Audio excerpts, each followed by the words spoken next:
Oi, oi, oi, seja muito bem-vindo, seja muito bem-vinda a mais um episódio do nosso podcast Mentes Brilhantes. E hoje vamos falar sobre um lugar onde o corpo brinca, a mente respira e o coração se organiza. Yoga para crianças. No mundo acelerado, com estímulos infinitos, ansiedade, turbulências emocionais e poucas pausas, como podemos ensinar os pequenos a escutar o próprio corpo? Como eles podem aprender a reconhecer as emoções, respirar melhor e então se autorregular. Para conversar sobre isso, que é um tema para adultos, eu recebo Pri Navarro, mãe da Carmela, formada em pedagogia, instrutora de yoga, bailarina, atriz e doula. A Pri acredita que o corpo é um território de pertencimento e que a prática do yoga pode ser um lugar seguro para a criança ser quem ela realmente é. Com pausa, com escuta, respiração, presença. Então, vamos juntos mergulhar nesse grande universo que eu tenho, inclusive, a honra de dizer que a Cacá já experimentou a tia Pri como professora de yoga, né? E ela falava, mamãe, hoje é aula de corpo e movimento. Ah, meu Deus do céu! E sempre que ela tá lá no tapetinho dela, é da tia Pri que ela lembra. Então, já tá registrada, né? Exatamente isso. Que bom. Pri, a gente vai entendendo o yoga, acho que a gente vem conseguindo trazer esses nomes, né? Então, respiração, autorregulação, o próprio yoga, como nomes novos, mas que são bem antigos, na verdade. Sim, né? sim. E que bom que tá caindo na boca do povo, sei lá se a gente pode dizer assim, né? Quanto mais comum, mais as pessoas vão desfrutar e se beneficiar desse universo. Agora, para criança é possível, né? Então, assim, eu descobri um espaço ali com a Catarina no tempo em que ela teve esse privilégio de conhecer o yoga, conhecer o corpo em movimento, de fazer ali posições e, portanto, aprender essa autorregulação desde os 2 aninhos de idade, né? Mas eu percebo que ainda é algo muito distante. E por isso fiquei pensando, puxa, no podcast Mentes Brilhantes, a gente tem aqui mães, pais, educadores, profissionais da área da saúde, educação, que cuidam de crianças neurotípicas, que têm ali um dia a dia difícil, um dia a dia desafiador. E talvez o yoga possa ser um caminho, né? Mas talvez a gente tenha que começar esclarecendo o que é, Sim. Sabe? Vamos começar por aí? Tá bom. Sim. Bom, então, prazer primeiro. Obrigada pelo convite. Imagina. Muito feliz de estar aqui, podendo falar de uma coisa que para mim é tão valiosa, tão rica, que é o yoga e especialmente para crianças, né? Então, assim, eu trabalho com adultos, trabalho com gestantes também, e trabalho com crianças. Então, o yoga, primeiro, sim, eu acho que, assim, falar que o yoga, eu entendo ele como uma via de autoconhecimento. Tá. Então, assim, quando a gente fala isso para adulto, é fácil de a gente entender. Existem diversos caminhos e o yoga é um caminho. E para criança também. Para criança também é uma via de autoconhecimento. Porque o yoga é, na verdade, um conjunto de técnicas, de ferramentas. Então, a gente vai ter o yoga mais clássico, que seria o Hatha Yoga, que fala sobre o corpo, o físico. Então, são as posturas mesmo, né? Então, aquilo que você, quando fala, de repente, yoga, pensa ou visualiza posturas, né? Sim. Então, que você vai trabalhar o corpo físico. E aí, dentro disso, equilíbrio, força, alongamento, flexibilidade, tudo isso você trabalha usando as posturas, né? Então, isso são técnicas. Tem as respirações, os pranayamas, que são outra técnica. Existem diversas técnicas. Técnicas de concentração, exercícios de atenção, né? Dharana, dhyana, meditação. E as crianças, então, para a criança, dá para fazer isso com criança? A linguagem é outra, lógico, né? Então, a gente coloca ali pitadas de ludicidade para trazer esse universo, né? A fantasia, as histórias. Eu gosto muito de trabalhar com história, né? Com o imaginário. Então, a gente consegue fazer isso. E aí, o que essas técnicas, essas ferramentas vão auxiliar? A criança se conhecer melhor. Né? Então, a via de autoconhecimento, através das técnicas, você se conhecer melhor, entender melhor o seu corpo, né? como que é o seu corpo, como que ele é composto e, mais do que isso, o que vem, né, no corpo. Então, as sensações, e aí o que vem com as emoções, que é descarregado no corpo, né? Então, eu acho que continua sendo uma via de autoconhecimento. Legal. Tanto para a criança quanto para o adulto. E aí a diferença é a linguagem que a gente vai usar. São feitas, né, de formas diferentes, mas o objetivo tá ali, né? É o mesmo. Exato. Eu me lembro de uma aula que a Cacá teve, que ela desenhou o corpo num papel pardo. E aí eu trago agora para nossa conversa e fico pensando, para além do respira e ver a barriguinha crescer e tal, e percebe essa respiração, é saber que corpo é esse, na verdade, né? Sim. Qual que é o meu tamanho? Quanto que eu tenho que me regular aqui? Aonde que eu tô sentindo isso? É na cabeça, na barriga? É no pé? Aonde é, sim, né? Sabe até, Pri, olha que curioso, pensando em ansiedade para crianças, com certeza, pais que estão aqui já vivenciaram alguma situação em que falou, nossa, meu filho tá muito ansioso. Isso né, tá quase o mal do século, né?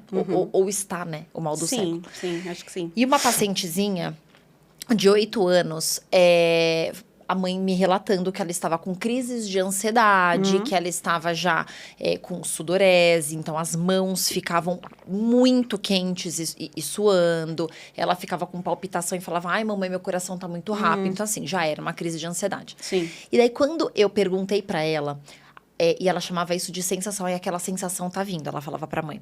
E aí, numa sessão de terapia que eu perguntei pra ela, me conta, a gente fez o livro O Doutor das Emoções, em que a garotinha vai no Doutor das Emoções para conhecer as emoções, etc, né? O Doutor das Emoções é um psicólogo. E aí, essa garotinha falava que ela sentia a emoção aqui na barriga, então dava dor de barriga e tal. E aí, eu perguntei pra ela, o da nossa amiga da história é na barriga. E o seu, aonde é? E aí ela colocou na garganta, ela pintou na garganta. Ah, tá bom. Então a sensação é na garganta? É na garganta. E quais são os momentos que essa sensação vem? Pasme. Quando minha amiga não quer brincar do que eu quero, ou seja, ela não conseguia falar. Quando minha mãe não deixa eu fazer as coisas que eu quero, ou seja, sempre diante de frustrações, ela não conseguia se expressar e então a sensação era na garganta. A criança tem capacidade, competência para se conhecer ou não? Sim. Não é verdade? Com certeza. É muito potente, né? Eu acho que a riqueza em... Quando, né, hoje a gente tem essa maravilha de ser o quanto antes. Né? Com igual certeza. Você disse, a Cacá com 2 anos, a Carmela também, eu tenho uma filha, né, que tem quase 3. Também, assim, né? A gente percebe claramente. Então, assim, que maravilha, né? Ter apenas 2, 3 anos de idade e conseguir falar o que tá sentindo no próprio corpo. É isso. Né? Mas isso precisa de treino, né? Então, eu acho que é aí que a prática constante do yoga, ela vai agir. No treino de reconhecer. Né? E aí, a partir do momento que você reconhece no corpo, reconhece na mente, né, os tipos de pensamento, você consegue compreender um pouco melhor e aí, então, agir, né? Aí, então, tomar as decisões ou lidar um pouco melhor, né? Que aí vai refletir na ação. Sim. Então, acho que é o treino. É o treino, né, da prática constante que vai levar a criança a conseguir se entender, se conhecer melhor. E aí, de repente, conseguir lidar melhor com essas emoções ou com essas sensações físicas mesmo. Generalizar para a vida, né? Não ficar boa só ali na aula. É na vida. Com certeza. Né? E pensando até nos efeitos disso no cérebro de uma criança, como é que o yoga tem condições de acalmar, de desacelerar? A gente ouve tanto, né, que o yoga é meio que uma relação sempre com meditação, né?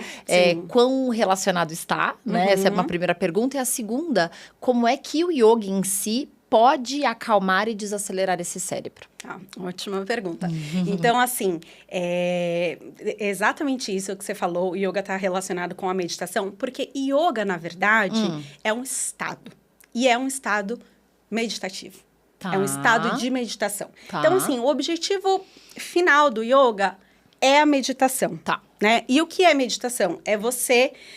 não é você controlar os pensamentos, né? Ou parar de pensar. Tem muitos alunos que falam assim, nossa, mas eu não consigo, a minha mente, eu não consigo parar de pensar, eu não consigo controlar os pensamentos. Essa não é a ideia. Tá. A ideia não é parar de pensar, porque não é isso que acontece. Sim. E nem controlar, mas você olhar para os pensamentos com distanciamento. Tá. E aí sim, a partir disso, conseguir agir e tomar decisões, né? Então, o objetivo final do yoga seria a meditação. E o que é meditação? Aquietar as flutuações da mente. Né? Então, é você diminuir o volume. Diminuir o volume. Tá. Então, por que que o que que o yoga faz, então, né?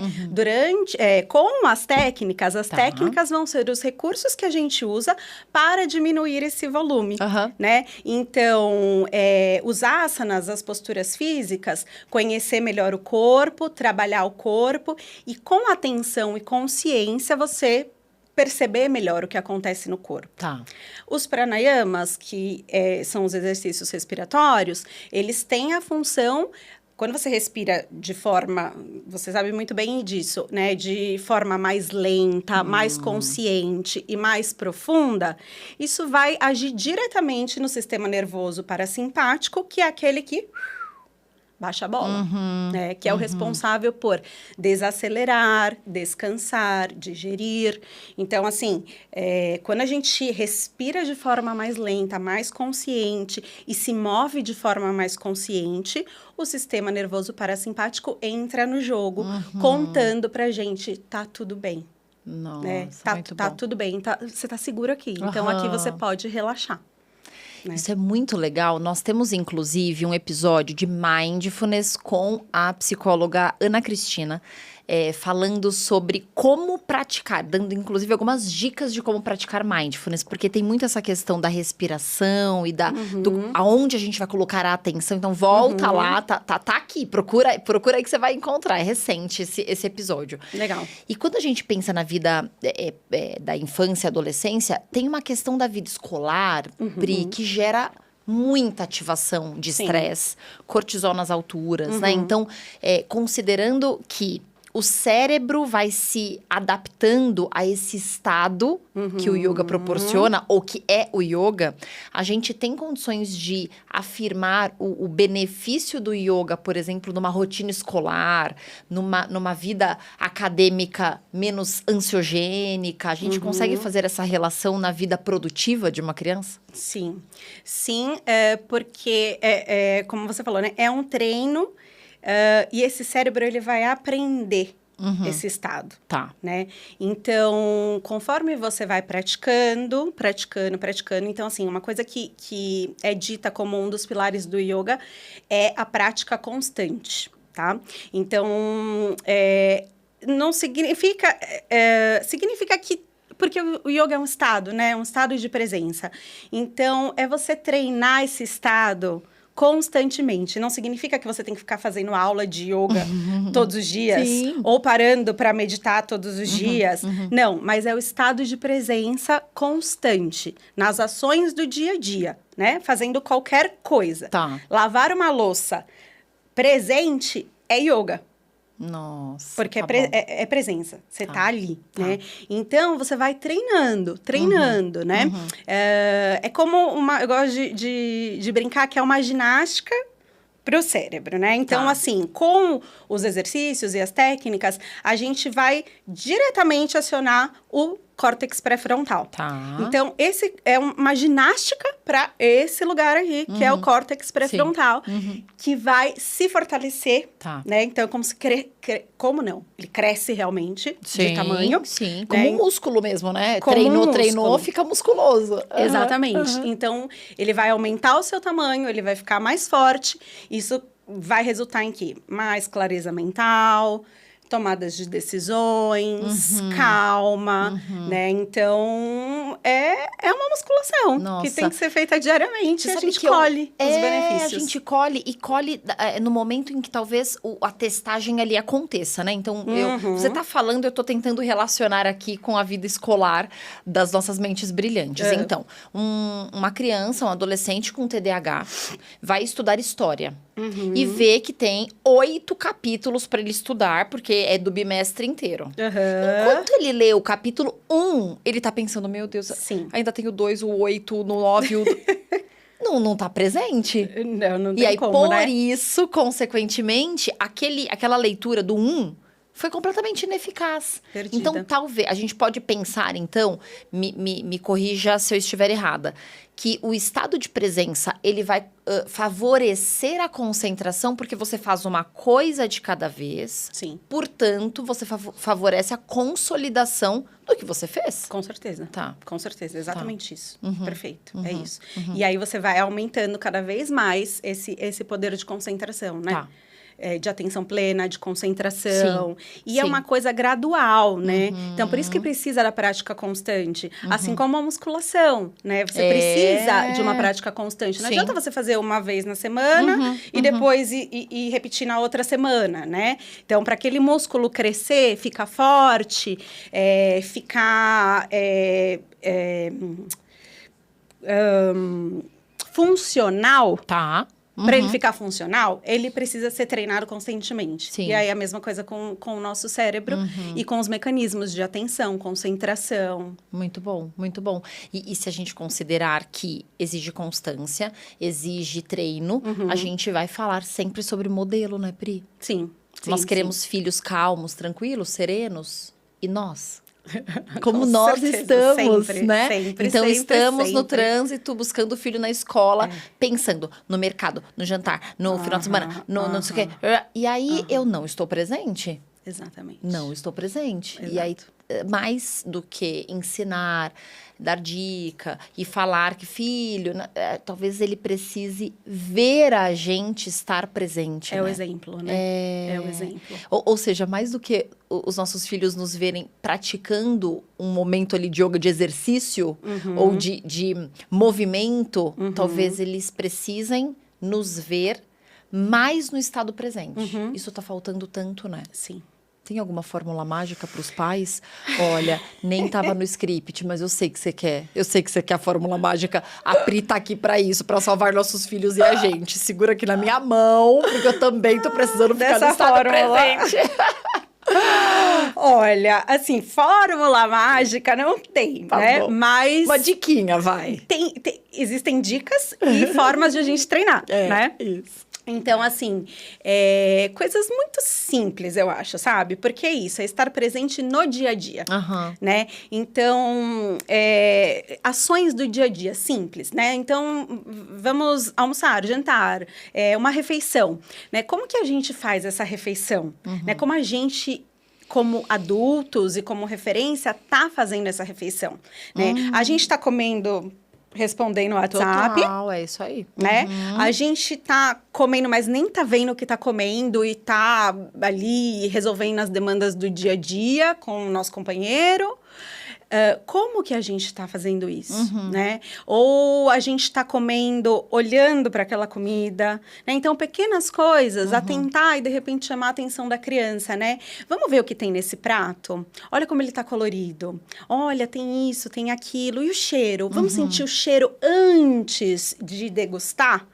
Será que o cheiro e o gosto, eles se parecem, né? Perguntas, assim, simples, que vão trazendo a atenção da criança para o momento presente. Né? O banho é outra coisa muito legal, porque tem bastante relação com o corpo. Legal. Né? Então, assim, tá ali no banho e nomear as partes do corpo, né? Tocar as partes do corpo, perceber as sensações, coisas que tragam para o que você tá fazendo agora. Então, me veio aqui uma situação que a gente viveu esse final de semana e eu achei curioso, né? Que eu acho que cabe aqui. A gente foi num restaurante e aí tinha fila de espera. Tá. Então, a gente pegou lá a comandinha e tal e ficou aguardando a fila de espera. Ia vir uma mensagem, um link lá no WhatsApp e tal.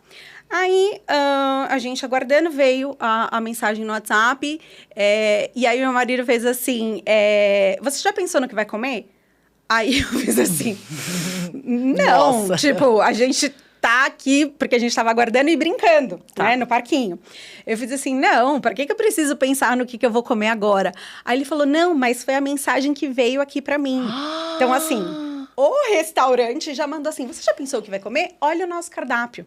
Meu Aí eu falei, gente... Deus! Calma. Eu fiz assim, não, eu não pensei e eu não vou pensar agora. Porque agora eu estou brincando com a minha filha no parquinho. Quando a gente sentar na mesa, a gente pega o cardápio e olha o cardápio. Eu sei que você quer saber qual que é o restaurante. Eu não vou perguntar. Eu vou perguntar a hora que a gente der pausa. E aí eu te conto nos stories do Instagram, que vai desaparecer em 24 horas. Não vou fazer isso aqui. Mas eu fiquei passada, porque assim... Sabe, é a sociedade o tempo inteiro empurrando a gente pra ansiedade. Muito. Né? Porque você tá esperando, você tem que já resolver o que você vai comer. É isso. Pra você sentar lá e ir mais rápido, pra andar a fila, né? É isso. Então... E eu percebo até, Pri, por exemplo, a gente tá vivendo uma vida, né? Que o wellness tá muito em alta, vida saudável, fitness e tal. Então, muitas receitas saudáveis, mas tudo, super express. Eu me peguei esses dias pensando, na quarta-feira, eu pensei, bom, na quinta eu vou treinar e eu tenho que sair, eu tenho que fazer um pouco antes, a Cacá ia ter uma questão lá no balé que eu precisava sair um pouquinho antes. Então, eu pensei na quarta-feira que o meu café da manhã, então, ia ser um overnight, que tá super famoso no Instagram, faça o iogurte com chia, pique a sua fruta, deixe de um dia pro outro e coma no dia seguinte. Porque daí eu podia ir comendo. Isso se chama meu café da manhã. Eu estava programando na quarta-feira que eu podia ir comendo. Eu não ia sentar para tomar, ainda que seja o meu café da manhã prático, porque é isso aí. A praticidade tá em dia, tá tudo certo. Mas eu vou comendo, mas vou comendo aonde? No carro? Enquanto eu dirijo, uma colheradinha, dirijo mais um pouco. Sim. Olha isso, as soluções que pra o ganhar mundo vai tempo, nos dando. né? Porque a gente não tem tempo. É isso. A gente não tem tempo. Então, a gente precisa fazer muitas coisas ao mesmo tempo É para isso. ganhar tempo. Mas ganhar tempo pra quê, né? Pra ir pra onde? Esse tempo. O que é o tempo, né? Deus. Aí, acho que começa outras questões, assim. E quando a gente fala de criança, isso que você trouxe é perfeito, né? O exemplo. Porque se a gente faz isso, a gente tá ensinando para eles que é isso aí, cara. Vamos correr, porque... Não dá para parar. Não dá para parar. Não dá para parar. E aí, eu acho que o yoga tem um papel extremamente fundamental e especificamente no que eu gosto de trabalhar, né? Porque, assim, existem várias abordagens e várias linhas, né? Nem sabia.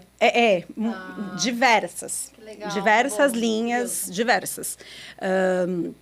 Existem linhas que são mais dinâmicas, de movimentação mesmo, mais fluidas. Existem linhas que são mais de permanência e alinhamento. Eu sigo uma linha que ela vai mais para o somático, né? Então, porque me interessa muito esse lugar de pausa. De pausa como essencial. Eu acho que no mundo que a gente está, a pausa é urgente. Essa é a palavra. É urgente pausar. E reconhecer a pausa como vital e não perda de tempo, né? Então, ensinar às crianças que é necessário descanso. Sim. É necessário, é muito bem-vindo. E a gente tem que ensinar porque a gente também tem que treinar o descanso. Às vezes, a gente não consegue descansar. A gente não sabe descansar. Então, também é preciso treinar o descanso. Né? Então, isso, para mim, me interessa muito dentro do yoga. Assim, né? Mais uma das possibilidades que o yoga traz é esse lugar de descanso consciente e necessário. Que eu acho que está, assim, precisando acontecer para ontem, sabe? Já tem muita coisa para fazer. Né? Então, assim, já tem muitas tarefas, já tem muitas atividades. O pausar e o descansar, né? Porque muitas vezes a criança olha para você e está naquele estado e fala, e o que a gente vai fazer agora? Né? E o que a gente vai... Agora a gente não vai fazer nada. A gente precisa do ócio. A gente precisa fazer nada, né? Fazer nada. Ô, Pri, quando você traz essa questão do tédio, por exemplo, e a gente associa com o que você acabou de dizer também sobre a pausa é urgente, né? É quase um tema de saúde pública, né? Precisamos falar sobre isso, né? Sobre pausas. Eu também vou... A gente, enfim, tá falando de crianças, a gente relacionou um pouco com a vida escolar, porque crianças e adolescentes em vida escolar, se não tiver um momento presente enquanto estuda, tá mais pensando no medo da reprovação do que no estudo, entende? Daí eu não absorvo nada. E fico pensando, em especial, nos adolescentes. Porque uma criança pequenininha, uma criança talvez até um pouco maior, não tão pequenininha como as nossas, por exemplo, que a gente deu o exemplo, né, das duas já conhecerem esse universo e é um privilégio. Sim. Mas as maiorzinhas ali de 6, 7 anos também vão dando conta de serem apresentadas a esse universo e receberem, inclusive, em bom tom. Mas quando a gente pensa lá na adolescência, onde eles começam a se distanciar um pouco mais da família, o que é natural, é um movimento, não tem nada de rebeldia nisso, tem só, né, uma questão de ordem do desenvolvimento, eu me afasto um pouquinho para encontrar a minha identidade em outros lugares, os pais acabam perdendo um pouco o lugar da dica, da sugestão, né? Então, são menos escutados pelos adolescentes. Sim. E os adolescentes estão vivendo uma grande onda, uma grande imersão aí desse universo da tecnologia, claro, e da vida social cheia de pressão, e enfim. Acho que sempre foi assim, a adolescência sempre teve esse componente, né, da busca pela identidade, então eu fico buscando novidade o tempo todo, mas nesse momento a busca por novidade está muito acelerada por conta do celular, né? Eu não sei se tem um caminho necessariamente mais específico para os adolescentes, ou se, de novo, a gente vai cair no modelo, mas é possível, né, treinar também um cérebro adolescente. A grande questão é como, sabe? Sim. Porque, por exemplo, você deu alguns direcionamentos sobre horário da refeição, horário do banho, isso vai caber muito para a criança, e é muito legal vir até um tempo ali de qualidade. Mas e pais de adolescentes? Como trazer esse momento presente para adolescente, sabe? Sim. Bom, eu acho que o caminho, né, a constância, então, assim, o ideal e o melhor dos mundos seria a gente, desde sempre, desde pequenininho, fazer essa construção, né, esse caminho. Para, de repente, quando essa criança chegar na adolescência, ela já ter algum gabarito ali para conseguir lidar, né, e recursos de presença. Mas esse é o mundo ideal, não é o mundo real. A maioria não está inserida nesse mundo, infelizmente. Então, eu acho que, assim, o exemplo é crucial, né? Então, eu até me lembro de Jon Kabat-Zinn, é um grande... É quem idealizou Mindfulness, né? Então, um livro dele, ele diz assim... Ele diz, eu nunca estimulei os meus filhos a meditarem. Estimulei do tipo, olha, vamos lá, vamos sentar, agora é a hora. Vamos respirar, agora é o horário da meditação. Ele falou, eu nunca fiz isso. Mas todos os dias eu sentava e eles viam. Né? Então, naturalmente, eles sentaram, né? Quando a gente fala sentar, a gente quer dizer sentar para meditar, né? Então, o exemplo, acima de tudo, né? Porque não tem como, aquela história de novo, se você... tá dirigindo, tá respondendo mensagem, tá comendo, o que o seu filho adolescente também tá aprendendo? Claro, né? Claro. Tá aprendendo exatamente isso. A gente precisa fazer muitas coisas ao mesmo tempo, porque não tem tempo, não dá tempo. É urgente, a gente tem que correr, a gente tem que correr. Então, de novo, o lugar do treino do descanso, né? Da importância. Então, acho que pais que percebem, reconhecem e valorizam esses momentos de pausa, de descanso, de fazer nada, né? Eu costumo brincar, o nadismo. Agora é o nadismo. Essa é a programação. Essa é a programação de agora. Vão ser vistos. Por mais que os adolescentes falem, nossa, que saco. Aquela coisa que, né, é natural e vai acontecer, tá tudo bem. Ai, que chato. Tudo bem, mas eles estão vendo que existe esse momento. E que esse momento, em algum lugar, vai ficar ali que tem uma importância. Quanto os pais conseguem ver os filhos se incomodando com o tédio, né? Porque daí, na ânsia por fazer o bem, aí ele tá tão incomodado, deixa eu fazer alguma coisa. E aí eu tiro ele do tédio, né? Eu tiro ele do treino, da pausa, desse descanso. Então, é um grande desafio, né? Muito. Para nós pais, né? De deixar ali, não, deixa Pri, curtir. Pra criança já era, para adolescente muito mais, né? É o modelo ponto. Talvez a gente precise pensar em um episódio para adultos, né? Porque, enfim, com pais saudáveis, com pais equilibrados, com pais respeitando esse momento de pausa, talvez a gente consiga, então, praticar isso com leveza, né? Sim. Ô, Pri, onde que as pessoas te acham, hein? Bom, eu tenho grupos, eu trabalho numa clínica que chama Elemental, Saúde e Bem-Estar, que é no Tatuapé, né? E é uma clínica que está toda envolvida com esse lugar de saúde e bem-estar, né? Então, tem diversos serviços, acupuntura, massagens, e eu dou aulas lá, regulares. Tá. E atendo também em particular, né? As necessidades de crianças, adolescentes ou adultos até mesmo. Muito também. bom, muito bom. Então, anotem o endereço, né, Pri? Muito bom. Acho que a gente tem uma sociedade precisando disso tudo, né? Acho que esse bate-papo, ele não é só para criança e adolescente, não é só para pais de crianças e adolescentes, é para ser humano, é geral, né? Geral. Nós estamos precisando fazer isso, que comece da nossa casa, né? Sim. Muito obrigada Com certeza, pela sua contribuição. Foi obrigada. maravilhoso. Obrigada. E se esse episódio te fez olhar para o yoga como um espaço de cuidado, presença e encontro com a infância verdadeira, compartilha com outras famílias. A autorregulação não nasce pronta, ela é aprendida, ela é sentida, ela é construída no corpo. Segue aqui o meu canal para receber tudo em primeira mão e não deixa de curtir esse vídeo também. Assim o YouTube vai entendendo que esse conteúdo é relevante, afinal de contas, assistir também é um momento de você absorver para praticar e depois fazer a sua pausa. Então deixa o YouTube entender que é relevante sim falar sobre pausas e assim, dessa forma, a gente vai conseguir distribuir melhor o nosso tema aí pela rede. Então eu conto com você. Semana que vem tem mais episódio. Até a próxima.